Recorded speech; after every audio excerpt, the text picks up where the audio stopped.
Bonjour à tous, bienvenue pour un nouvel épisode de Time for Human. Aujourd'hui, j'ai le plaisir d'accueillir Jonathan Agostini sur le podcast de Time for Human. Aujourd'hui, on va parler de spiritualité. Et même de conscience, je pense. Et de conscience surtout, bien sûr. Me présenter, j'ai bientôt 32 ans. Je suis l'heureux papa dans une très belle famille constituée de 2 enfants et d'une femme incroyable. Ça fait depuis l'âge de 9 ans que je soulage avec mes mains, on peut appeler ça le magnétisme, l'énergétique. Et on va de suite casser ce code-là, c'est pas un don, c'est une prédisposition que l'on a tous, qui demande qu'à s'exprimer. Et je trouve ça très... En fait, tu te sens exclu, je trouve, quand on te dit que tu as un don. Donc, moi, j'ai pas envie de me sentir exclu. Et je pense qu'on a tous ça. J'ai des sortes de flash médiumniques depuis plus vieux que ça. Je pense je devais avoir 4 ans. Les premiers flashs que j'ai, on aura le temps d'en reparler, je pense, plus tard. Bien sûr. Et aujourd'hui, qu'est-ce que je fais depuis 4 ans je fais des soins auprès des personnes. C'est devenu ma profession parce que je facture et je déclare de l'URSSAF. Tu es thérapeute. Je suis thérapeute. J'aime pas trop le terme de thérapeute. J'aime bien le terme de mentor, en conscience. Pas coach. Accompagnant, c'est cool aussi, mais le terme de mentor, ce que j'aime avec ce terme-là, c'est qu'on redistribue du savoir. Et le savoir que j'ai, le but, c'est que quand on travaille ensemble, tu te l'appropries pour que ça devienne ton savoir. C'est quelque chose qui est tout sauf dogmatique. Parce qu'on a tous notre zone de génie. On va beaucoup parler de vibration, je pense, pendant ce podcast, et la vibration, elle se présente à nous d'une certaine manière, et le but, c'est de te donner les bonnes chaînes, les bons décodeurs pour que tu puisses la vivre pleinement, cette vibration, ce que tu reçois, et que tu puisses ensuite naviguer dans ton incarnation du mieux possible. Ma mission, c'est ça. Je disais souvent, c'est changer le monde, mais changer le monde, je trouve que c'est pas un peu utopiste, mais c'est surtout accompagner les gens dans cet éveil pour que eux puissent changer leur monde. C'est se changer soi, au final. Ouais. Et vu que tu aides chacun à se changer, petit à petit. À s'affirmer, du moins, ouais. C'est cool. C'est une super belle présentation. Qu'est-ce que tu entends par vibration pour que les gens y comprennent un petit peu? Parce que moi, je parle souvent sur ce podcast d'énergie, de physique quantique. Et c'est vrai qu'on est assez liés par ça. Et quand on s'est rencontrés, on en a beaucoup parlé aussi. Comment est-ce que toi, c'est quoi ta vision de l'énergie, entre guillemets? Je pense que tu en as déjà parlé. Pour moi, l'énergie, on a plusieurs sens, au nombre de 5. J'aime bien dire qu'on en a 6, mais on va commencer sur 5. Donc la vue, l'odorat, le goût, le toucher et l'ouïe. J'aime bien aussi le sens du savoir, comme 6e sens. Et pour moi, on a les mêmes sens de l'autre côté, dans le monde de l'invisible. Donc la claire vision, la claire audience, le clair odorat, le clair goût. La claire sentience et la claire cognisance. C'est le savoir que l'on a de manière un peu innée. Et pour revenir sur la vibration, notre corps émet des ondes électromagnétiques par les messages nerveux, par les émotions, et c'est cette vibration-là qu'on arrive à percevoir. Pourquoi j'aime bien parler de vibration plutôt que de vision, plutôt que de message que l'on entend? Parce que la vibration, ça reste une donnée mesurable. Bien sûr. On mesure en fréquence. Et c'est de suite vachement plus parlant que tu sois pour ou contre le magnétisme ou l'énergétique. Ça, c'est un fait, factuellement. Tu peux pas aller au-delà. La vibration, on la reçoit. Quand tu vas voir un concert, j'adore la musique. Et on est en France, j'aime beaucoup Mathieu Chédid, par exemple. Okay. Que t'écoutes, que t'aimes ou que t'aimes pas sa musique, ma femme, elle n'aimait pas forcément la musique. On a fait le concert, il t'envoie une vibration de dingue pendant le concert et tu repars, t'es transcendé par le truc, t'es vibré. Je me souviens, on a fait son concert à Toulouse il y a 1 an et demi. Le mois de novembre, il est toujours un peu sad, tu ressors un peu triste. On a vu fin novembre, on est reparti tambour battant. On a fait Sofiane Pamar sur la même période de cette année, et les vibrations qu'il envoie au piano, le mec. Voilà, pour moi la vibration c'est ça, et on a le cerveau qui sert un peu de décodeur à tout ça, et on va avoir soit des visions, soit de l'audition, soit des sensations sur le corps, et c'est aussi beaucoup comme ça que je travaille, où je suis à l'écoute de mes vibrations, et là on est en train tranquillement de se les mettre en place, nos vibrations, pour ce podcast, et c'est relativement chouette, et ça permet d'interagir sur beaucoup de plans. Les plans de conscience. Entre autres, C'est vrai que, comme tu dis, je pense qu'on comprend facilement, aisément, quand tu t'intéresses au sujet des vibrations, des fréquences, des énergies, qu'on émet et on reçoit. Et en effet, le cerveau, et principalement l'épiphyse, la glande pinéale, t'aide à faire le transducteur entre tout ça. C'est clair. Entre ce que tu émets, ce que tu reçois, et ce que tu comprends de l'information que tu émets et que tu reçois aussi.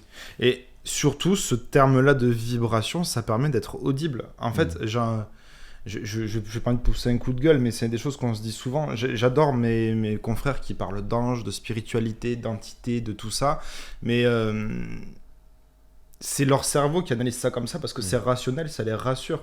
Mais ce qu'on appelle ange, archange ou autre, c'est juste l'interprétation. C'est l'interprétation d'une vibration qui est propre à la personne. Et c'est pour ça que je dis, faut pas être dogmatique. Si vous allez voir un thérapeute qui vous dit vous avez l'ange qui est derrière vous et tout ça, non, c'est le thérapeute, lui ressent un ange derrière vous. Vous avez juste une vibration qui est là pour vous aider. Accueillez-la, ayez de la gratitude, mais commencez pas à vouloir interpréter. Comme on dit, la foi est intéressante quand on ne la voit pas et quand on a confiance en elle. Je pense que c'est très juste ce que tu dis et je te rejoins complètement. Parce que pour moi, c'est que de l'interprétation humaine sur ce qui est factuellement une énergie, une forme d'énergie qu'on perçoit et donc qu'on interprète avec notre manière de voir le monde. Et notre conditionnement aussi, Et notre conditionnement et notre culture. Là, on est en France, en Occident, donc on a des projections mentales qui sont de cette sorte-là. Mais si tu vas en Asie, ou si tu vas en Afrique, ou si tu vas en Amérique latine, forcément, ils vont projeter d'une autre manière. Alors qu'au final, l'énergie est la même. On est tous des humains et on a tous les mêmes ressentis, j'ai envie de te dire. Donc c'est universel. Et même pour te lancer un peu plus toi sur ton domaine de prédilection, même si tu en fais une très belle expansion de la physique quantique, on est juste un amas d'atomes.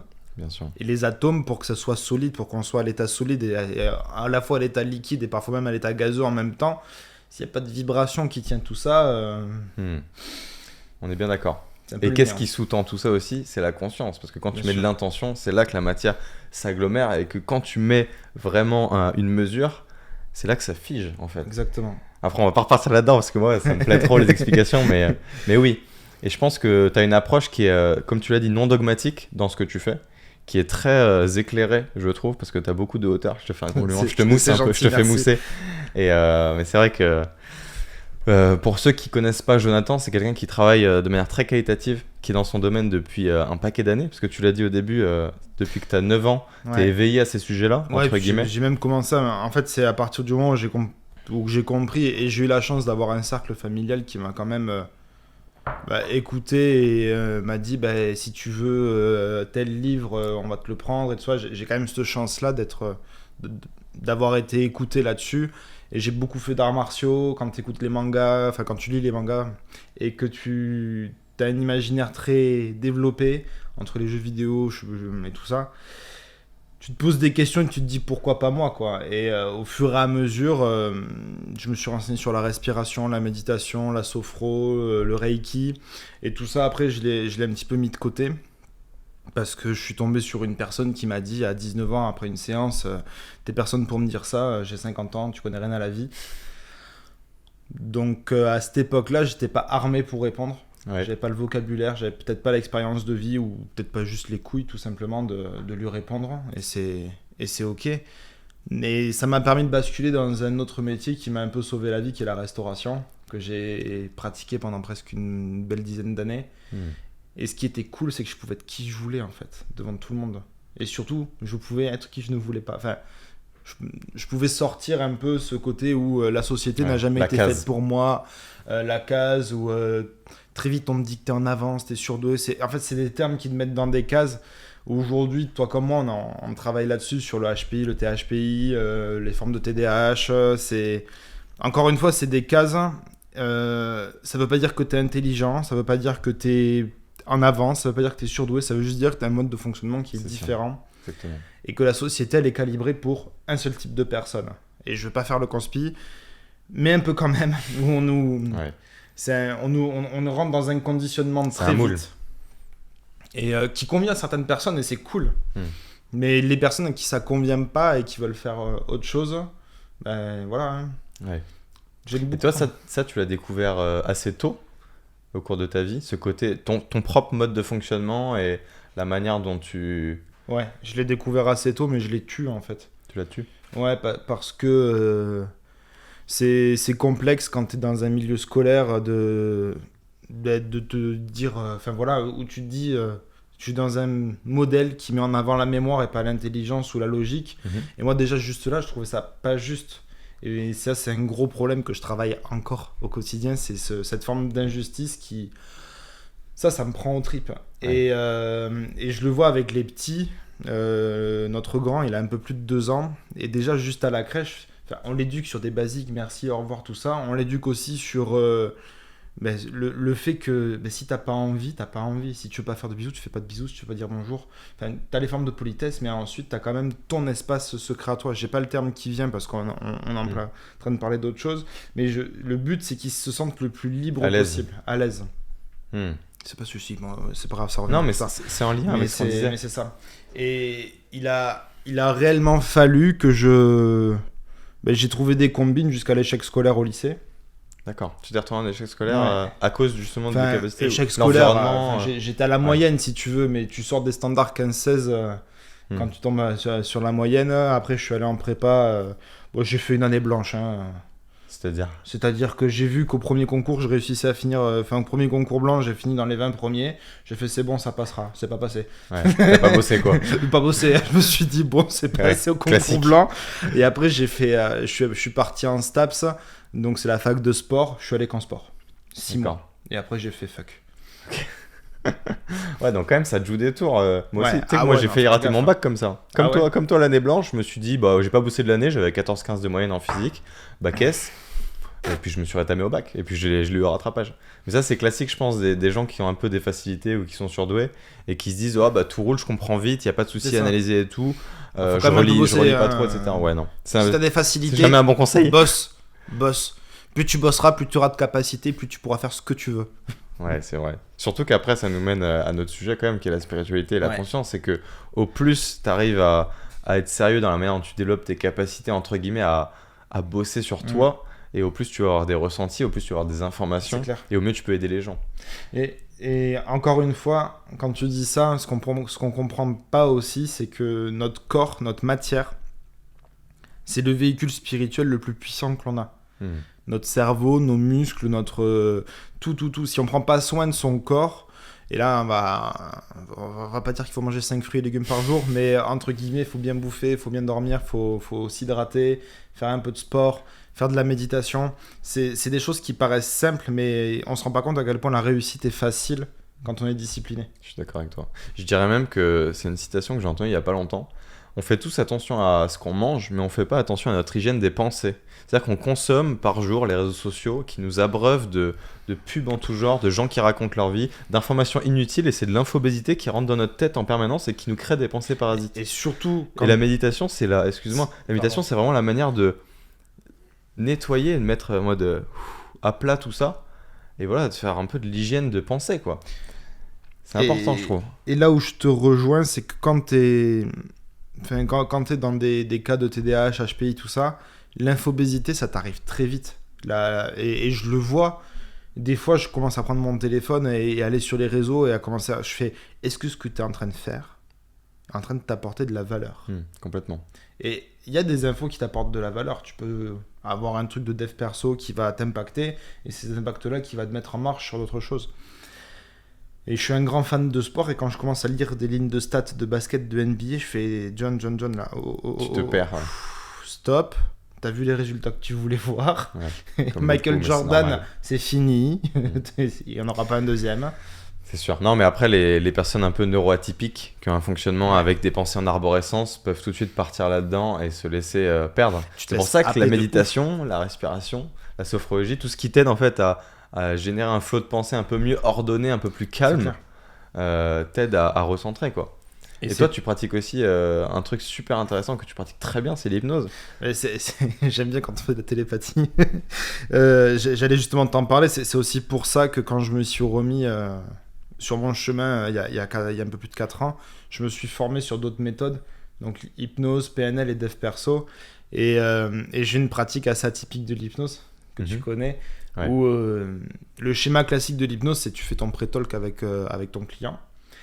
Et par rapport au pré-talk, tu vas savoir comment l'induire et comment partir sur des champs où lui va avoir des repères. Moi, je suis pas du tout comme ça. On fait le pré-talk un peu parce que c'est là où j'ai mes capacités médiumniques. Enfin, c'est là où je canalise. Capacité médiumnique, j'aime pas trop l'employer, mais voilà, c'est là où je commence à canaliser, à ressentir des choses qui me permettent d'avoir déjà les premiers leviers. Et une fois que j'ai ça, quand on part dans la phase d'induction, généralement, on invite à la détente. Et il y a quelque chose que j'aime beaucoup dans l'induction, c'est la saturation. lorsqu'on fait une induction, le but c'est de saturer le cerveau pour arriver à cet état de détente.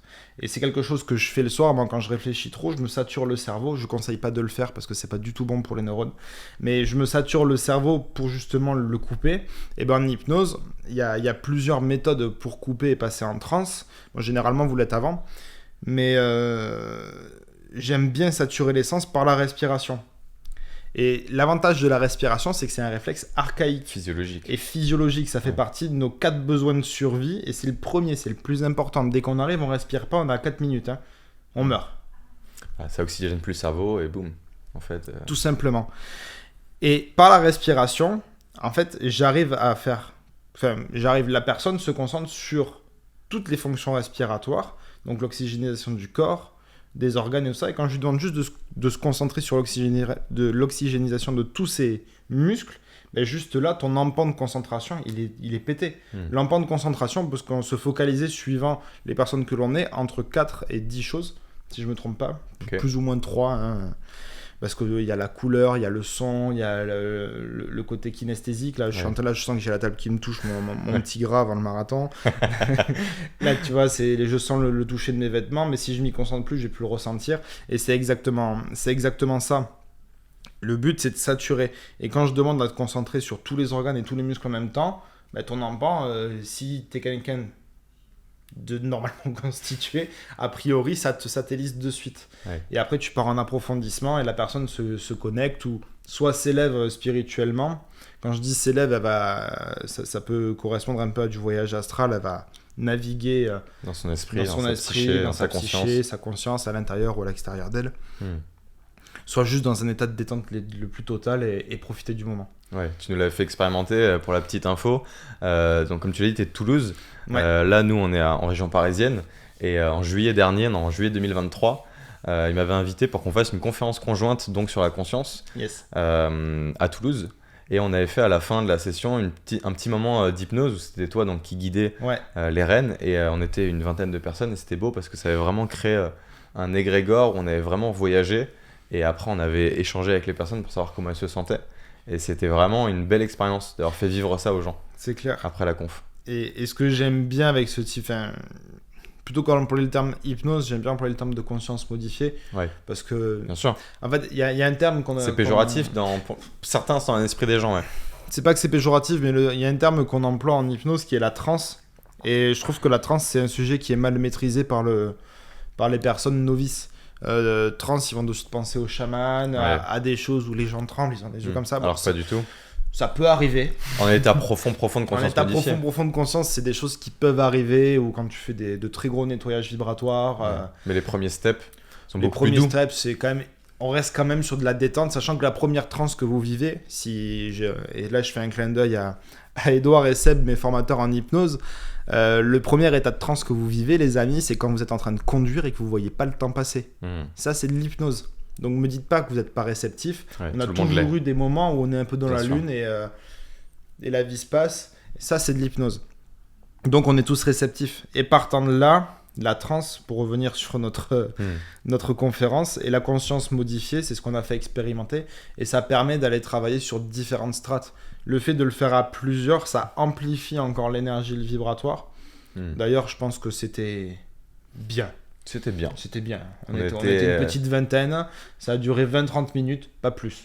De bonnes énergies, De bonnes énergies. On est bien monté, on est bien redescendu. C'est ça. Quand je dis pas plus, c'est pas parce que les gens sont pas capables. C'est que quand même, après, faut suivre la montée, il faut suivre la descente. Parce que des fois, il y a des personnes, quand elles descendent, il faut prendre le temps derrière que tout le monde retrouve bien ses esprits. Parce que concrètement, pour vulgariser, pour ceux qui ne nous suivraient pas, ce que ça veut dire, c'est que on est sur une détente du corps qui induit après que par la voix de Jonathan, en l'occurrence, il nous emmenait voyager à différentes étapes, en fait. Et à chaque fois qu'on va un peu plus loin dans cet état de conscience modifié induit par hypnose, donc, et un peu qui se rapproche de la transe, qui est une forme de transe. C'est une transe. On a une montée vibratoire qui se passe, et forcément, notre conscience, elle est dans des états de plus en plus profonds. Et donc après, quand on revient à soi, quand on réincorpore entre guillemets son corps, quand on réouvre les yeux, on a l'impression vraiment qu'on a fait un gros voyage. Et ça peut être... après chaque séance, quand j'ai aux personnes, je leur dis prenez 2 secondes parce que des fois, t'as la tête qui tourne, t'es un peu étourdi ou autre. Et c'est comme après une grosse séance de sport où tu as tout le corps Bien sûr. qui t'envoie plein de neurotransmetteurs et tu es là. Mais t'es bien après. Bah, t'es trop bien. Bah, parce que tu as libéré les bons neurotransmetteurs. Exactement. Et toi, c'est quelque chose que je trouve que tu fais très bien, non seulement parce Merci. que t'es doux dans l'approche, mais aussi tu sais comment jauger. Ouais. Et toi, t'as dit un truc intéressant, c'est que il faut faire une montée vibratoire et gérer un peu cette montée vibratoire, parce qu'il y a des gens, s'ils sont pas assez ancrés, qui peuvent un peu tourner de l'œil ou se perdre à ça. Et voilà, ça c'est un sujet, je trouve, que on n'aborde pas beaucoup dans la spiritualité, c'est qu'il y a des manières de développer ses capacités, de se connecter, etc. Mais vraiment d'être ici, présent, ancré, et à la fois de développer les capacités. On va rebondir sur ce qu'on a dit précédemment. Le véhicule le plus efficace et efficient à votre éveil, c'est votre corps physique. Et votre corps physique, il faut être incarné. J'ai beaucoup de personnes, quand elles reviennent d'état de conscience modifié, qui me disent oh, j'étais bien là-bas. Je fais ouais, mais là, c'est ici que ça se passe. Ici et maintenant. Vous pouvez être tout spirituel que vous êtes, capter les anges, Pluton, ou je sais pas quelle constellation qui est au fin fond de l'univers. C'est très bien. Par contre, si vous êtes là, ici et maintenant, c'est qu'il y a quelque chose à faire, à apprendre, à expérimenter ici et maintenant. Donc la conscience modifiée, vous aurez tout le temps de l'expérimenter quand vous serez plus incarné.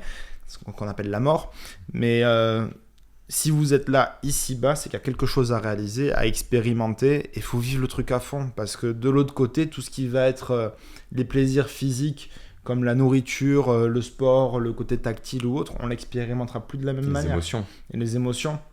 Les émotions. Je pense que le spectre, il est tellement large qu'on s'en rend pas compte. On pense qu'on est limité, mais en fait, on n'est pas du tout limité quand on est incarné et incorporé.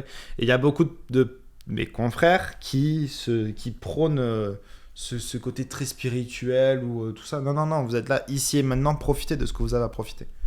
Et ça passe même, c'est des trucs tout bêtes, par la nourriture, le fait de ne pas se limiter dans ce que tu fais en termes d'activité et autres. C'est clair. Quand les personnes peut-être qui nous suivent et qui seraient en phase d'éveil ou qui découvriraient tout ce domaine-là et qui se diraient oui, c'est vrai, c'est intéressant, mais il faut peut-être que je me mette à devenir vegan ou peut-être que je me mette à faire de la méditation tous les jours. Il n'y a pas de dogme. C'est-à-dire que pour moi, c'est un équilibre toujours entre le corps et l'esprit. Et si vous arrivez à être aligné dans votre esprit, dans votre conscience, avec vos ressentis, vos émotions et comment vous vous sentez au quotidien, et en même temps à faire des petites méditations, des petites phases de conscience modifiée, d'hypnose ou autre, et ben ça y est quoi, vous êtes dedans petit à petit. C'est là la force de tes accompagnements aussi, et je trouve que c'est là où tu trouves une personne, quelle que soit, si qu'elle soit psychologue, coach ou autre, le but c'est de libérer l'expression de ses besoins. Exactement. C'est de ses besoins, de ses envies, et quand on a envie de faire quelque chose, on le fait. Le but, c'est juste que tout ce qu'on fait soit là pour notre bien-être et pas pour le mal-être de quelqu'un d'autre. Je suis bien d'accord avec toi. Mais après, le truc, c'est que tu me parlais des accompagnements. Par exemple, ce qu'on fait en retraite avec Nicolas, qui était mon invité d'avant, pour ceux qui ont suivi à l'épisode 23. Là, on va être à l'épisode 24. Le but, c'est ce qu'on dit aussi, c'est que on s'en fiche que ce soit sur ce qu'on appelle, nous les humains, de la psychologie, ou ce qu'on appelle du biohacking, ou de la nutrition, ce que tu manges, ou ce qu'on appelle de la spiritualité, entre guillemets, ce qui est dans ta conscience. Le fait est que t'es un seul être. Et dans cet être, il y a tout à la fois. Donc en fait, c'est une approche vraiment qui est holistique et qui englobe toutes ces approches-là pour te permettre d'aller mieux. Si, je sais pas moi, t'as à libérer un blocage émotionnel que tu as eu de par ton éducation ou tes parents, ou un trauma que tu as eu, tiens, comme moi, en voyage, par exemple, quand tu étais jeune, et que ça t'a fait quelque chose, et qu'il y a vraiment quelque chose qui se passe au niveau de tes tripes, effectivement, il y a des exercices qui permettent de libérer tout ça. Et je pense que dans nos accompagnements, c'est ce qui permet aussi de libérer et d'aider les gens à passer à autre chose et d'être plus alignés, d'être plus fluide aussi, et que l'énergie, elle circule. En plus de libérer, moi, j'aime bien employer cette expression qui est soit le levier, soit la marche, c'est-à-dire que ton trauma devienne ton nouveau point d'appui en te disant non mais en fait ça c'est déjà vécu, très bien, c'est vécu, j'ai vécu avec, tu l'as surpassé, j'ai surpassé déjà, donc cette force là que j'exploite pas, qu'est-ce que j'en fais? Je pense que c'est la force aussi de ton accompagnement, c'est que quand tu accompagnes quelqu'un et que tu l'aides à transmuter, c'est un terme intéressant en termes d'énergie. On n'a pas encore parlé d'alchimie. Sans parler d'alchimie, mais c'est ça, transmuter, c'est de l'alchimie, clairement. C'est ça, le blanc, le noir, et comment on fait pour que le noir devienne plus blanc. Et comment des fois, ça me fait rire parce que j'ai une personne, je lui dis vous êtes trop blanche. Il dit comment ça, mais on est obligé d'être, enfin faut être cool dans la vie. Je fais ouais, mais t'es tellement blanche que tu te fais bouffer. Donc il y a un équilibre qui se fait si vous voulez. Quand vous êtes trop blanc, vous vous faites bouffer, et quand vous êtes trop noir, bah, là vous êtes alourdi et c'est pas un état que je conseille. Ouais. Le but c'est d'être équilibré. C'est ni trop blanc ni trop noir. Faut respecter les autres, et le noir généralement il aide à nous respecter dans le sens où c'est la part de l'ego, la confiance en soi, être à sa juste place, sa légitimité, quelque chose que tu me répètes souvent et je t'en remercie. Ouais. Prends ta légitimité, mais c'est exactement ça, c'est être à sa juste place. Mais parce que déjà tu le mérites et tu es quelqu'un d'incroyable, même sans te mousser. mais les gens, non mais c'est ça le problème des gens trop gentils, c'est que quand tu sais ce que tu vaux mais que tu le montres pas, t'es pas aligné avec ta vraie valeur. Et du coup, les gens peuvent pas le voir en fait. Parce que Cyril, énergétiquement, c'est un bulldozer. Hein. Et quand il décide de faire un chantier. La question, c'est même pas est-ce que t'es un bulldozer ou pas, tu vois. C'est est-ce que t'es à ta juste vitesse de croisière. Oui, c'est comme si tu vois demain on court le marathon. C'est comme si un marathonien qui court à 20 km/h se mettait à courir à 10 ou 15. On lui dirait, bah non, t'es en petite foulée là, va à ta vraie vitesse. C'est ça. Bah, pour les accompagnements, c'est pareil. Demain, on fait pas du 20 par contre. Hein. Demain, non. Moi, demain, je cours à 10, 12, max, grand max. Et si j'arrive à le finir en 4h30, c'est un miracle. Oui, parce que demain, on court le marathon de Paris. Voilà. Aujourd'hui, on est le 6 avril et demain, on est le 7. Je sais pas quand est-ce qu'il sortira le podcast, mais ça va être. On se fait un petit défi comme ça. C'est lui qui m'a dit sur un coup de tête, allez, vas-y, on fait le marathon. Moi, c'était un truc que j'avais envie de faire depuis longtemps. Et j'ai dit, ok, ça part.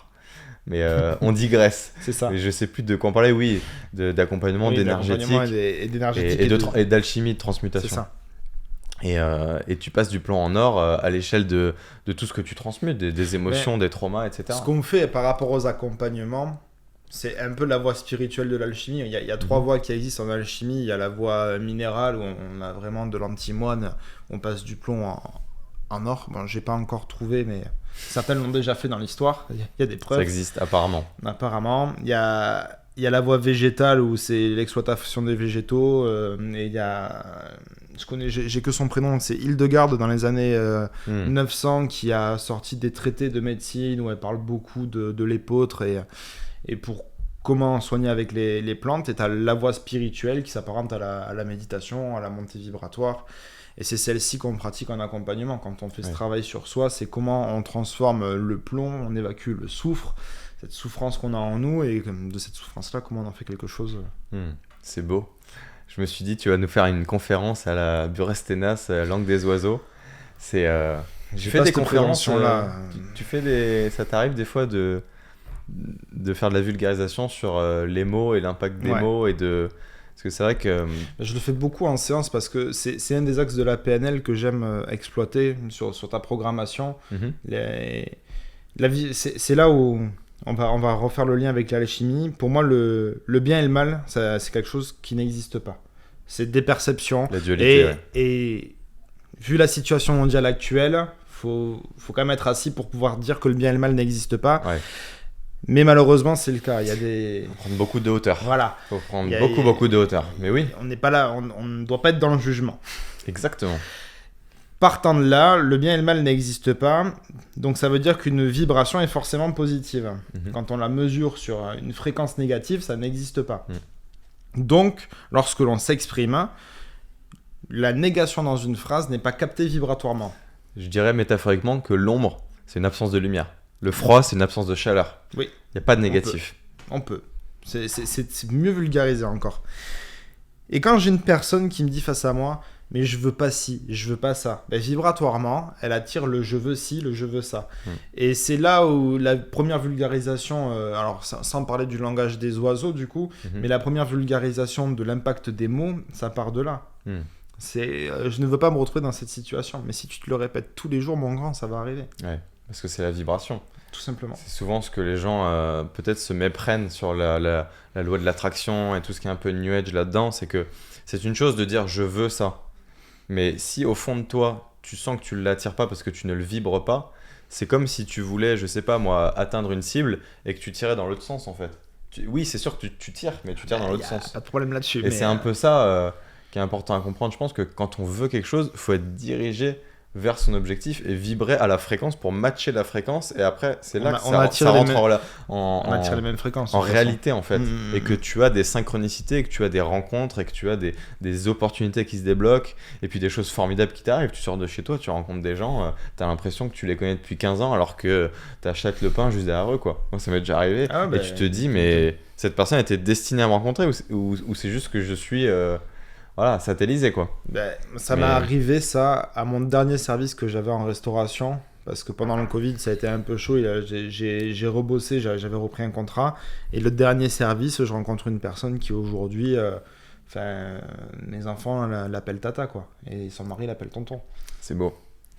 D'ailleurs, ça me fait penser qu'on n'avait pas expliqué comment on s'est rencontrés, mais notre rencontre elle était belle aussi parce que il fut une époque où j'étais beaucoup sur LinkedIn. Je suis toujours très présent, mais vraiment à cette époque-là, j'étais tous les jours.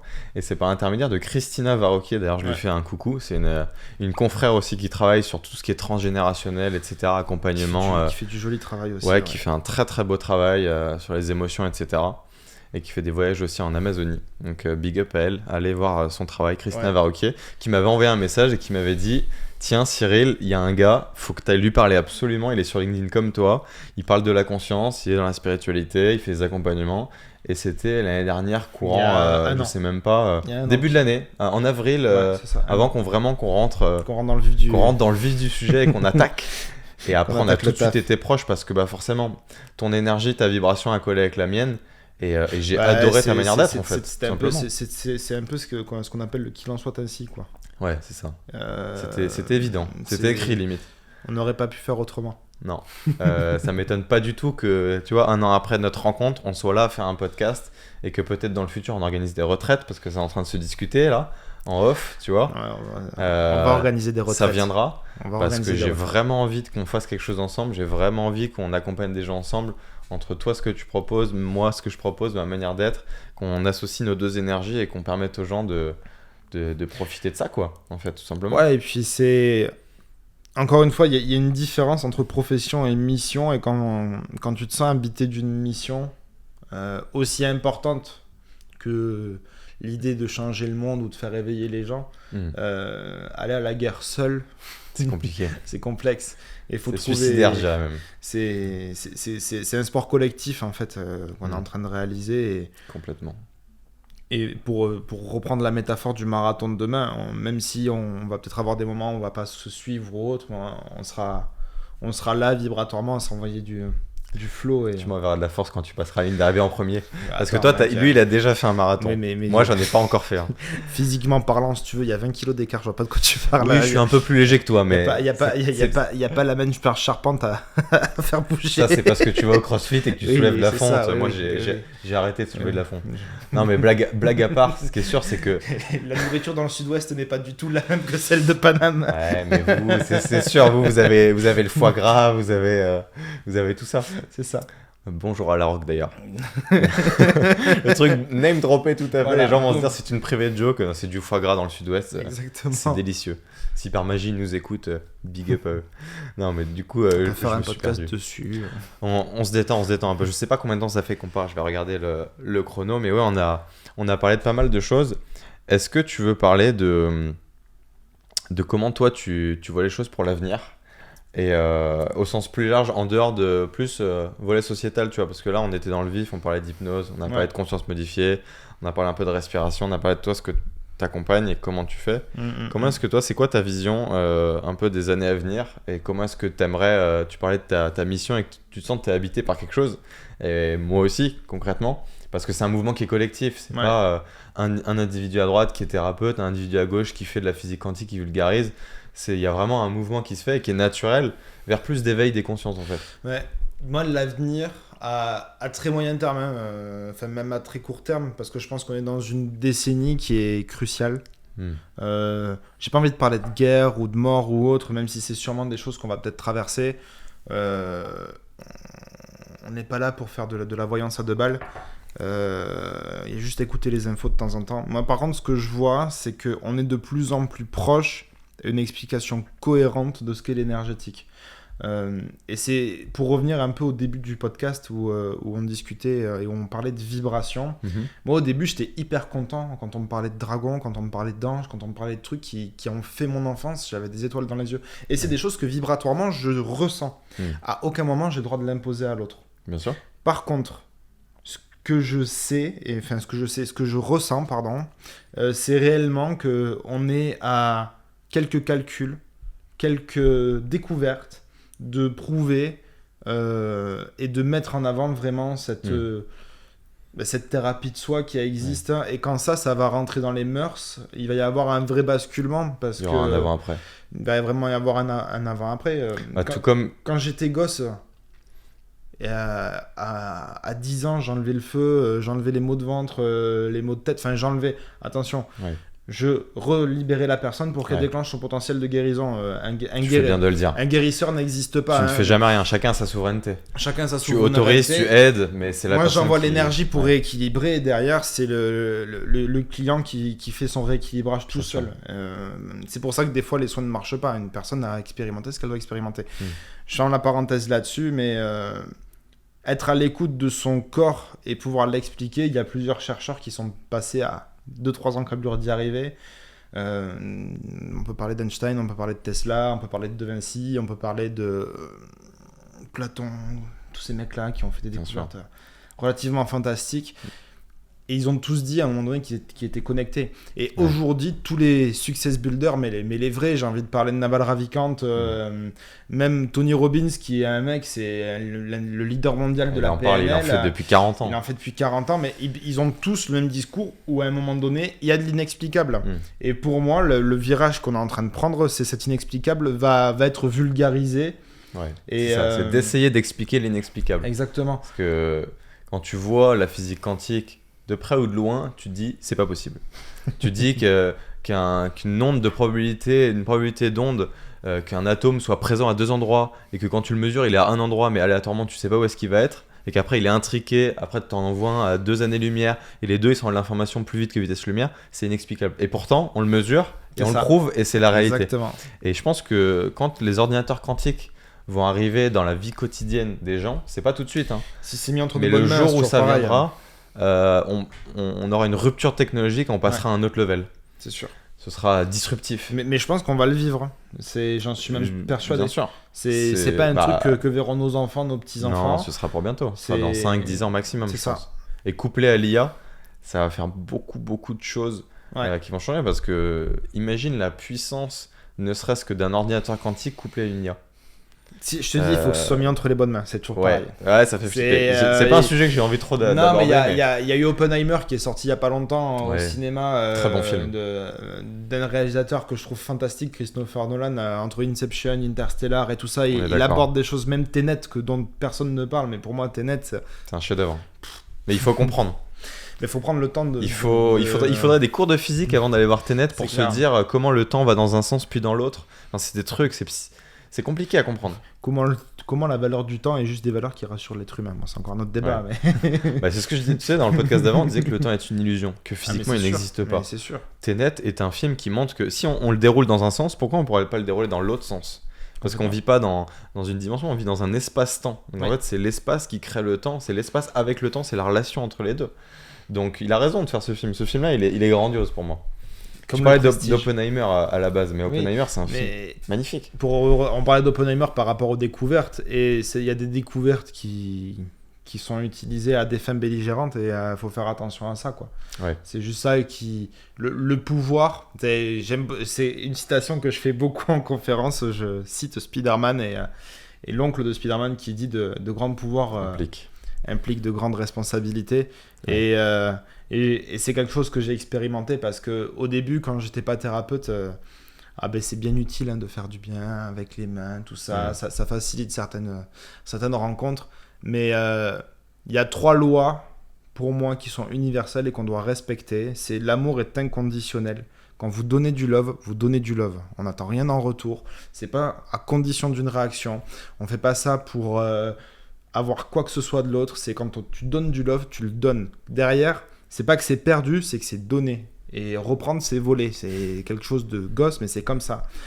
La deuxième loi, pour moi, c'est les intentions doivent être pures. C'est un peu le même principe que l'amour, mais une intention, ça va être la formulation qu'on va avoir à l'intérieur. Tu parlais des mots tout à l'heure, c'est exactement la même chose. Quand on formule une intention, elle doit être pure, elle doit être équilibrée, ni trop blanche, ni trop noire. On ne fait pas le bien pour recueillir derrière des services ou autres. On est pur dans nos intentions. Et la troisième loi, qui est à la fois la plus importante et la plus abstraite, c'est tout est vibration. Je reviens là-dessus, parce que on part de l'amour. L'amour, quand on enlève l'aspect sentiment de ce que se représente l'amour, on arrive sur l'intention. L'inconditionnel devient pur. Et quand on enlève encore tout ça, on n'arrive que sur la vibration. Et donc, tout est vibration. Et ces trois lois, pour moi, c'est les lois que je respecte, pas que je m'impose, mais qui c'est sont universel logiques. en fait. C'est universel. Et quand je fais une séance, quand je fais un accompagnement, quand je sors, et je me dis toujours, est-ce que tu as respecté ces trois lois? Est-ce que l'amour que tu as envoyé était inconditionnel? Est-ce que tes intentions étaient pures? Et est-ce que tout était bien vibration? Et c'est très bien formulé. Et je suis 100% d'accord avec tout ce que tu viens de dire. Et je rajouterais encore plus qu'il faut être authentique parce que toutes ces lois, elles sont immuables, elles sont universelles, mais elles marchent que si on est authentique. C'est ça. Parce que l'amour non authentique, il y en a malheureusement beaucoup qui circulent entre les humains et qui créent du tort. Mais c'est vrai que quand tu vas dans ce sens-là, ouais, les animaux c'est encore différent, mais quand tu donnes sans attendre en retour la fameuse phrase, mais c'est sûr que en plus t'as le retour au centuple, mais jamais de manière directe. Des fois ça peut être décalé dans le temps ou décalé avec les personnes ou décalé dans la vie, mais l'univers te le rend toujours, la vie te le rend toujours. Mais et ouais, authenticité vis-à-vis de ça. Moi j'ai subi un vrai shift dans ma vie le jour où j'ai arrêté de vouloir avoir le retour de ce que je donnais et que juste j'ai donné.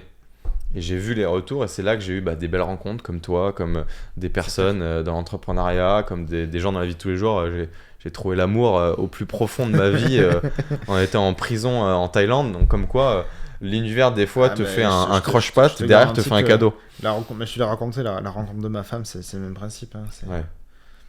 Non, c'est sûr qu'il faut d'une certaine manière avoir foi en les lois de l'univers. Ouais, c'est ce que j'aime bien dire. C'est ça. Tu vois, en tant que scientifique. On reparlait de la foi tout à l'heure. La foi n'attend pas de preuves. Exactement. C'est exactement ça. Non, mais c'est vrai. Parce que je pense que c'est dans le mot, c'est dans le concept. C'est que si tu as confiance, tu acceptes, tu donnes ta confiance. Quoi qu'il en soit. C'est clair.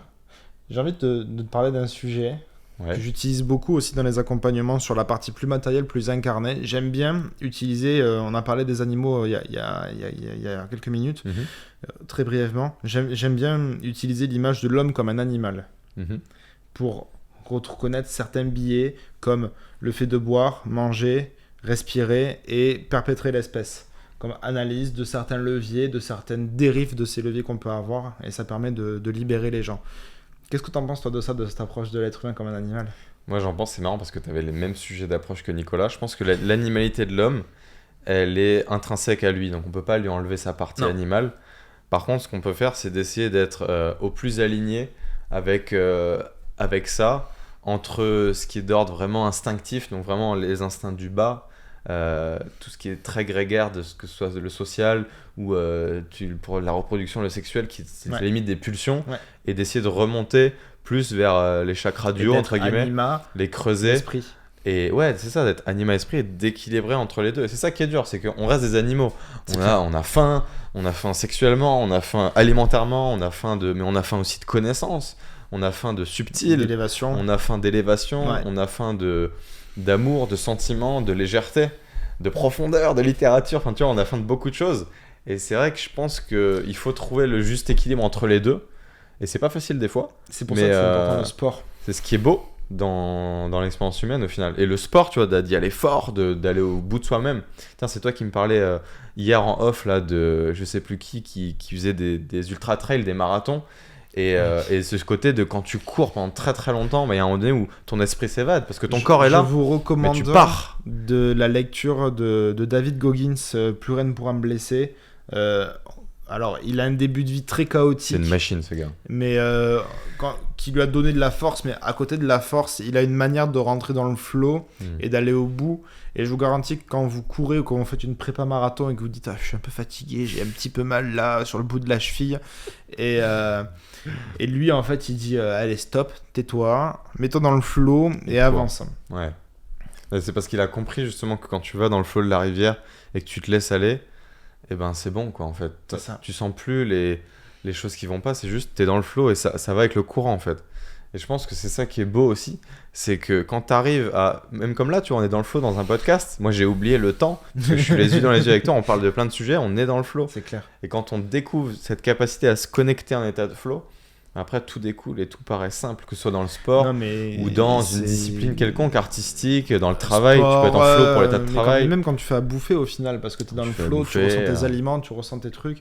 Avant dans la restauration, je faisais des cocktails et mes cocktails c'était exactement ça, je me laissais porter par le flow, la recette ne m'intéressait pas. Ouais.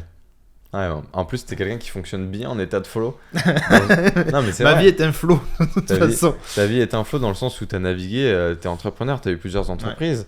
Faut le dire, tu l'as pas dit, là tu parles que du volet, oui, etc. Mais c'est vrai que tu as fait plusieurs choses aussi et tu t'apprends de toutes ces expériences pour au final parler de ça. Fais la petite blague quand même, je sais pas si tu veux le dire, ce que tu faisais avant et l'entreprise entre Nata et Tata, je sais pas si tu veux dire, entre spiritueux et... oui, c'est drôle quand même. Comment la vie t'a amené à passer d'un à l'autre? L'événementiel s'appelle le foot du bocal et le foot du bocal, le but c'est de faire des cocktails et de les apporter dans le privé ou pour les entreprises. C'est du traiteur cocktail. C'était des spiritueux, donc des alcools je suis quand même, très qualitatifs. Alors, l'abus d'alcool est dangereux pour la santé. Bien sûr, faut pas se faire baiser. On n'est pas là pour faire de la promotion. Voilà. Mais j'ai une appétence pour tous les produits qui sont travaillés par l'être humain. Donc, que ce soit le café, je suis formé en café. J'aime bien le thé. Je me renseigne un peu sur la qualité de l'eau, sur le vin, et sur les spiritueux. Et vu que je fais quand même un peu de networking, et j'ai eu une image pendant longtemps à Toulouse de barman et tout ça. Je fais non, moi j'ai toujours été dans le spirituel, parfois dans le spiritueux. C'est joli.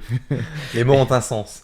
C'est ça. Et pour blague à part, normalement, il y a un très très gros salon du whisky début mai à Toulouse et je vais représenter une marque de whisky parce que de temps en temps je m'autorise une petite pige et ça permet de rencontrer des gens. T'as des sacrées compétences dans le domaine tout de même. Ça a occupé une grosse partie de ton début de carrière et de ce que t'as fait. Comme je le dis souvent, je fais partie des bons parmi les amateurs de bonnes choses. Ouais, et puis ça se voit, je le vois au pétillement de tes yeux que t'as toujours ce plaisir de t'intéresser à ça, quoi. Encore une fois, pour moi, l'incarnation... T'es un passionné, de toute manière. Et tu vas voir comment on va faire le lien, ça va être très bien. L'incarnation, pour moi, c'est l'expérimentation des 7 péchés capitaux à leur équilibre. Ouais. Et tout ce qui va être la gourmandise et tout ça, je suis un gourmand. Si je prends 20 kilos à Cyril, c'est pas pour rien, on fait quasiment la même taille. Mais je cours aussi bien, il n'y a aucun problème. Mais quand je mange, Mais par contre, tout ce qui va nous nuire, tu vois, notamment l'alcool, j'ai eu des phases où, vu que je suis très sujet aux addictions, enfin je le suis moins aujourd'hui parce que je me suis canalisé, mais j'ai eu des phases très sombres avec l'alcool. Et aujourd'hui, l'alcool doit avoir une consommation uniquement plaisir. Si je ne prends pas de plaisir avec ce que je mets, ce que je vais goûter, je n'ai aucun intérêt à le faire. Et c'est là où je deviens chiant des fois pour mon entourage, parce que ouvrir une bouteille pour ouvrir une bouteille, ça va pas me plaire. Par contre, le petit producteur qui a fait ça, qui a une vraie âme. Et d'ailleurs, j'ai envie de te parler d'un mec là-dessus qui est négociant de vigne. Le type, il est avec son associé, ils sont fans d'un cépage dans le vin. Ils ont sélectionné les meilleurs endroits où ce cépage est fait. Ils louent une parcelle, ils font la récolte, ils font leur vinif à leur manière et tout ça. Et le vin est respecté dans sa pure essence. Chaque cuvée est sortie entre 600 et 1200 bouteilles. J'arrive à en avoir quelques-unes chaque année. Et c'est un produit où t'es pas dans les 2000-3000 euros, mais pourtant t'es dans l'exclusif et dans le luxueux. Il est que dans des tables étoilées. Et quand tu discutes avec lui, il est comme toi et moi quand il parle du vin. Et là, on s'est vu il y a 2 mois parce qu'on a fait un échange de bons procédés. Et quand il est en train d'écrire un livre sur le vin, et quand il te parle du vin, il est dans le flow. Il est comme nous quand on parle de la spiritualité. Et il m'a demandé 2 bouteilles très spécifiques de 2014 et de 2017 parce que ses enfants sont nés à ces dates-là. Il leur prépare une cave que de grands crus. Et pour les personnes qui sont amateurs de vin, on rêve d'avoir un papa comme lui. Et quand il a pris les bouteilles, il était ému. Et tu vois, on parle même pas d'argent parce que aujourd'hui, l'argent c'est la valeur marchande. C'est la valeur marchande de ce qui se passe. Mais sans parler d'argent, l'émotion qu'il a eue avec 3 bouteilles, c'était juste incroyable comment il a fait pour en parler ou autre. Et pour revenir sur la spiritualité, c'est lui, sa zone de génie, il a son boulot dans l'informatique à côté, mais sa zone de génie, elle est là. C'est là que quand il touche son raisin, quand il touche ses trucs. Et notre zone de génie... Il se sent vibrer, quoi. Oui, mais et puis c'est aussi, il faut arrêter de dire que c'est pas parce que t'es spirituel que t'es forcément thérapeute. Bien sûr. Mon grand-père qui était chocolatier, pâtissier, paix à son âme... Paix à son âme. Tout ce qu'il faisait, c'était fait avec passion. Il mettait toute son énergie, toute sa vibration dedans. Et c'est ça qui faisait la diff. Quand j'ai fait mes premiers cocktails, les recettes, je les connaissais pas. Et les gens me disent, mais putain, c'est trop bon. Et c'est tout le monde est comme ça. En fait, ce qu'on cherche à libérer à travers un accompagnement, à travers Time for Human, et c'est là où la mission, elle est belle, c'est pas que tout le monde se mette à léviter en position du lotus. Pas du tout. C'est que tout le monde trouve sa zone de génie et fasse un putain de 100 mètres du Usain Bolt en moins de 10 secondes. C'est beau ce que tu dis, c'est que dans chaque métier d'humain, dans chaque activité que tu peux faire, qu'elle soit marchande ou pas, tu peux vraiment être à l'apogée de ce que tu peux être, mais toi, dans ton unicité, dans ta singularité. Et moi, c'est ça que j'aime. Et c'est pour ça aussi que j'ai créé Time for Human. À la base, moi, c'était au tout début de mon éveil que je l'ai créé. Je savais pas du tout que ça allait parler de métaphysique, physique quantique, etc. Je pensais que c'était juste mon petit délire qui allait peut-être un jour donner lieu à quelque chose, mais je pensais pas du tout que ça allait tourner comme ça. Par contre, ce que je savais, c'était que Time for Human, le but, c'était de parler de mon histoire en pointillé pour donner de la motivation à d'autres gens de juste kiffer leur vie, en fait. Et de faire ce qu'ils voulaient. Je suis trop d'accord. Parce que merde, à un moment donné, on n'a qu'une vie dans cette incarnation-là, et il faut faire ce qui t'anime dans les tripes. J'en avais fait un post hier soir sur LinkedIn où j'avais un peu à cœur ouvert, tu vois, je l'ai écrit d'une traite. Émotionnellement, ça me touchait, et je parlais un peu de mon parcours de vie, et je me disais, mais en fait, j'ai mis 10 ans à trouver ma voie, alors que je le savais au fond de moi. Mais j'ai mis du temps avant de détricoter, sortir le truc, le poser sur la table et dire, ok, c'est ça que je fais. Ça a été quoi ton plus gros levier du coup ? J'ai pas eu le choix d'être dos au mur, tu vois. Le plus gros levier, c'est d'avoir été dos au mur et de se dire... Juste, je te coupe, je suis désolé. Retenez cette phrase. J'ai pas eu le choix. On est dans une société où on donne le choix de faire 10 millions de choses et on ne fait plus rien. Forcez-vous à ne pas avoir le choix. Je suis d'accord. Mais après, du coup, je me suis mis en disposition de ne pas avoir le choix dans le sens où je suis parti en sac à dos en voyage, et après, quand je suis revenu, mon monde, il avait changé. Parce que j'étais parti trop longtemps. Tout ce que j'avais vécu, ça m'a fait partir trop loin de mon quotidien. Et du coup, c'est comme si j'avais fait un saut quantique entre mon départ et mon arrivée 6 mois après. Et du coup, il fallait que j'évolue, quoi. Et je pouvais pas revenir en arrière. C'est que ça, quand je dis j'étais dos au mur, moi, mentalement, je me disais, il y a aucune possibilité que je revienne en arrière. Et c'est ça aussi, c'est toujours ce délire d'oser changer de travail, oser changer de, je sais pas moi, de relation, ça se passe mal. Et c'est ce côté de, t'as peur de laisser ce que tu connais pour aller dans l'inconfort du nouveau. Et c'est surtout, faut arrêter de se dire qu'un déclic ou y a pas de truc doit être grandiose. Pour parler brièvement de ma vie, j'ai eu des choses très complexes, des choses très faciles dans ma vie. Le 14 juillet de 2016, j'étais à Nice. Pour ceux qui s'en souviennent, il s'est passé un truc sur la promenade des Anglais qui a ôté la vie à plusieurs personnes. C'est l'une des rares fois où j'écoutais mes petites voix qui m'a dit va pas sur la prom, pardon, et du coup j'y suis pas allé. Mais cet événement-là a été impactant par rapport à la confiance que j'avais en mon intuition, mais c'est pas là que j'ai pris la décision. La décision, je l'ai prise la semaine où j'ai rencontré ma femme. Pas parce que je l'ai rencontrée, parce que cette semaine-là, j'avais décidé d'arrêter à moyen terme l'événementiel, de revenir sur ce qui m'habitait. Parce que en l'espace de 2 mois, j'avais fait un chiffre d'affaires énorme tout seul. J'avais perdu je m'étais séparé de ma relation à cette époque-là. Le mardi, mon meilleur ami perd son papa. Mon meilleur ami, on va avoir 32 ans cette année, ça fait 29 ans qu'on se connaît. Son papa, c'était de l'entourage, quoi, vraiment proche.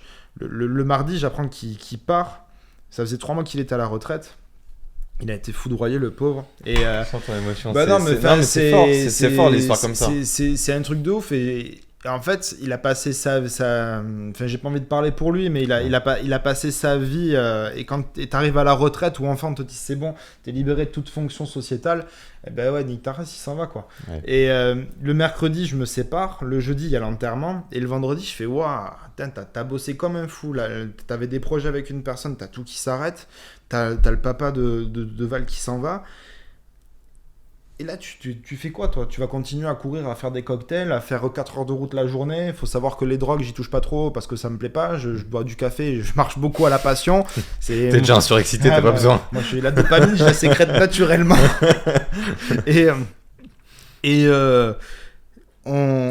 Je me retrouve face à cette décision où je me dis, est-ce que je continue à me buter ou est-ce que je fais un truc qui m'habite vraiment? Et là, il y a l'énergétique qui est revenue. J'aime bien, j'ai mes guides qui me disent tout là, je suis en train de remonter. Tu montes là, tu montes, je te sens un vibratoire là. Moi aussi, ouais.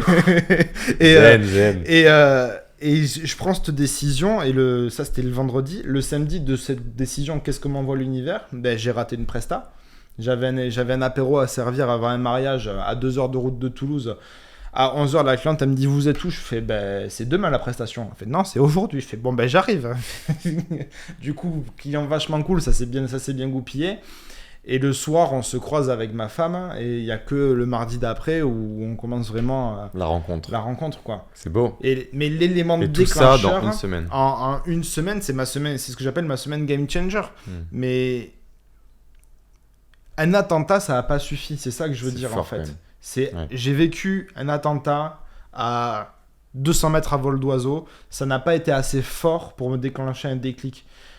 Donc, arrêtez de chercher des histoires de ouf ou autres. Vous êtes juste à une décision, à vous mettre. Je n'ai plus le choix. Et moi, j'ai plus le choix, c'est je vais me buter. Ah, c'est fort ce que tu dis. C'est très très fort. Parce qu'après, tu peux vivre. On vit tous des choses qui nous bouleversent dans l'existence. Le décès d'une personne. Peut-être un attentat qui se passe juste à côté de chez nous, une séparation, une maladie, un accident. Il y a des choses qui vraiment où tu dis waouh, attends, il y a un arrêt sur image là à l'échelle de ta vie. Et après cet arrêt sur image, qu'est-ce que je fais? Est-ce que je prends des grandes décisions? Est-ce que j'ose pas? Et c'est là que donc, comme tu dis, des fois ça suffit pas, mais en fait. Et c'est ok, attention, hein, c'est pas pour vous dire t'as vécu des trucs ouf, t'as rien changé dans ta vie. Ouais. Non, ça c'est pas grave. Si tu vis des trucs ouf et que t'as pas envie de changer, c'est ton droit. Chacun ses choix. On a un libre arbitre très réduit, mais sur le peu de libre arbitre qu'on a, on peut faire des choix où on se dit là j'ai besoin juste de souffler, de pas prendre ma mission. Ouais, mais c'est surtout pour faire réaliser aussi que. Moi, ça me fait de la peine. Il y a pas longtemps, j'ai vu sur TikTok une jeune femme qui avait 21 ans, ça a fait grand bruit, qui est décédée dans un accident de voiture. 21 ans. Ça peut arriver à n'importe qui, en fait. Et tu te dis... À n'importe quel moment. À n'importe quel moment. Et c'est con, hein, mais tu te dis toujours, est-ce que ce que je fais, j'aurais aimé le faire jusqu'à la dernière minute? C'est ça. Si demain je pars, est-ce que ce que je fais là, est-ce que les dernières années de vie que j'ai vécues, en termes de voyage, relations, travail, amis, famille, est-ce que j'ai fait ce que j'aurais voulu faire si j'avais eu une date de fin et que j'étais parti, quoi, qu'on m'avait mis dans une boîte et merci, au revoir. C'est ça, moi, c'est ça la prise de conscience que je vais faire passer. Est-ce que tu pars avec l'esprit tranquille? Et l'esprit du devoir accompli, entre guillemets. Ouais, et l'esprit du devoir accompli, est-ce que t'as fait ce que t'avais envie de faire dans cette incarnation-là, quoi. Mais pour ça, il faut le réaliser, ça. Et donc, il y a cette prise de conscience-là. Mais tu fais bien d'en parler. Tout ce qui nous arrive... Dans nos vies quotidiennes, on n'y passe pas forcément. C'est là où l'hypersensibilité, c'est intéressant, parce qu'il y a des personnes qui vont vivre des trucs de ouf. Parce qu'on est quand même dans une société, même si elle est ce qu'elle est. Enfin, on fait le tournage, on a un toit au-dessus de nous. Hier soir, on a choisi ce qu'on a bouffé. Bien sûr. On a dormi sur des grands privilégiés. On est des hyper privilégiés. Et je vous dis, des personnes qui ont moins de privilèges sont vachement plus heureuses et vivent la vie plus pleinement. Vraiment, avec des choses plus fortes. Sortez de votre confort. Je suis d'accord. Gardez du confort, c'est bien, le lit. Le voyage. Voilà, n'allez pas non plus vous sentir Tarzan à devoir aller dans le bois de Vincennes pour dormir en haut d'un arbre. Sauf si c'est votre kiff, il n'y a pas de problème. Je ne vous jugerai pas. Mais n'allez pas dans l'extrême. Mais vraiment, si vous vous sentez le confort englu, je sais que tu fais prendre des douches froides le matin. Ça m'arrive, ça fait du bien. C'est votre première action d'inconfort. Ces 40 secondes que vous allez investir sur de l'eau froide, pour vous, ça peut changer votre vie. C'est des trucs cons comme ça. Mettez-vous de l'inconfort au quotidien, ça va vous redynamiser de ouf. Ouais. Ou des challenges. Ouais, aller courir, aller faire du sport. Aller faire un marathon, par exemple. On part en conseiller de balle, mais c'est vrai que, disons qu'en termes de dev perso basique, tu te dis se bouger le cul et se mettre des objectifs, ça t'aide à sortir du confort de voilà, j'ai un bon canapé, j'ai une télé, j'ai Netflix, c'est trop la facilité. C'est là où je fais vite fait le parallèle avec le CrossFit et pourquoi j'aime autant ce sport, c'est que quel que soit, c'est ça que j'ai aimé, ça va faire 1 an que j'en fais. Je fais un petit clin d'œil à la boxe Red Falcon de Cornebarieux, c'est pour vous les gars, merci. C'est surtout que quand tu es débutant, quand tu es compétiteur, quand tu es confirmé ou autre, tu finis ton heure dans le même état. Tu finis, t'es éclaté au sol par terre. Ils vont au bout du bout, hein. Et... Ils en gerbent presque. Mais oui, mais c'est ça en fait que je trouve cool, c'est que tu te pousses en dehors de tes retranchements. Et une fois que tu as fait ça, ta journée, tu peux la faire. Soit il y en a qui la finissent par ça, moi je la commence généralement par ça. Ta journée derrière, elle est flex. Bah oui. T'as fait ta journée presque, parce que tu t'es donné, t'as fait quelque chose d'intense. T'as fait les choses pour toi. Le soir, quand tu te couches, tu peux pas te reprocher d'avoir rien fait pour toi. Ouais, ça c'est bien. Ouais. C'est un bon sentiment du devoir accompli. Exactement. Bah écoute, ça fait presque 1 heure qu'on parle. Là, on est parti dans des conseils de vie un peu diffus. J'ai envie de recentrer le débat un petit peu, parce que l'heure tourne. Recentre. Qu'est-ce que tu auras envie de passer comme dernier message vis-à-vis de ton activité, ce que tu fais, et ensuite après refermer gentiment ce podcast. Je te donne une carte blanche vis-à-vis de mon activité, c'est si vous êtes curieux, on peut prendre un temps pour discuter d'une demi-heure pour un peu plus comprendre ce que je fais. Généralement c'est un call que je fais avant les accompagnements qui est important. Si vous voulez faire une séance d'essai, c'est des choses que je fais aussi, et la séance d'essai elle est comprise dans l'accompagnement, c'est l'accompagnement derrière. Ça c'était pour la partie promo, mais un accompagnement, que ce soit avec moi ou avec Cyril à travers ses retraites, ou à travers Christina dont on a parlé tout à l'heure, et il y a plein d'autres très très bons thérapeutes où en fait ça rejoint un peu le post que j'ai fait hier sur Thread, le résultat on le connaît déjà, le point de départ on le connaît, c'est le chemin au milieu qu'on ne connaît pas, et c'est à vous de décider le chemin que vous voulez parcourir et comment vous voulez le faire. On parle souvent du pourquoi mais très peu du comment. Quand on a le pourquoi, il faut décider le comment. Pourquoi faire un accompagnement? Pourquoi se développer? Aujourd'hui, c'est nécessaire pour moi de faire un accompagnement parce qu'on a tous des choses à libérer. Trouvez la bonne personne pour le faire. Ne regardez pas l'argent. Je ne dis pas ça parce qu'on en a tous besoin, mais c'est surtout regardez ce que ça va vous apporter derrière. En termes d'estime, de confiance, en termes d'estime, de confiance ou autre. On est en train de rénover une maison... Avec ma femme, l'investissement que ça demande financier est colossal. Par contre, l'investissement que vous allez faire sur vous est toujours moindre et vous serez toujours votre propre toit, pas celui que vous construisez. C'est très joli. J'ai envie de clôturer là-dessus. Vous êtes votre propre maison, votre corps et votre esprit est votre maison pour la vie. Investissez dessus. Bah écoute, c'était vraiment un plaisir de t'avoir ici. On a parlé de tout et de rien, de spiritualité, de conscience, de la vie. Et j'espère que ça vous aura plu. De l'incarnation et du J'étais corps. très heureux de t'avoir sur le podcast de Time for Human, Jonathan. Et de toute manière, il y aura une suite entre nous parce que comme je l'ai dit, j'espère qu'on pourra prochainement organiser des retraites ensemble parce que j'adore ce que tu fais et je vous conseille vivement d'aller voir ce que propose Jonathan. Et voilà, tout simplement, big up à toi. Ouais, merci Cyril pour cet accueil plus que chaleureux. À bientôt, bye bye. Ciao. Ciao.